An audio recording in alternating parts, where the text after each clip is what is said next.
एक लक्षात ठेवा, देवा भाऊ जो बोलता है वो करता है और जो नहीं बोलता वो डेफिनेटली। आज जाणून घेऊयात महाराष्ट्रातील बहिणींचे लाडके भाऊ तसेच 21वे मुख्यमंत्री म्हणून शपथ घेणार असलेल्या देवेंद्र फडणवीस यांच्याविषयी।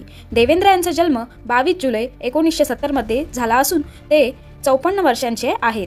वयाच्या अवघ्या 44व्या वर्षी मुख्यमंत्री बनणारे ते महाराष्ट्रातील दुसरे सर्वात तरुण मुख्यमंत्री होते। 2019 मध्ये छुप्या पद्धतीने सरकार स्थापन करून सर्वात कमी काळासाठी महाराष्ट्राचे मुख्यमंत्री म्हणून देखील त्यांची नोंद आहे।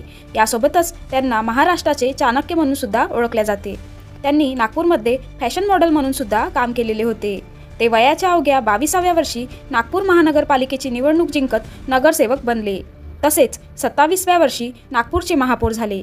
दिल्लीत नरेंद्र आणि राज्यात देवेंद्र ही घोषणा शेवटी प्रत्यक्षात उतरली आणि आज 2024च्या निवडणुकीत त्यांनी आपले नेतृत्व आणि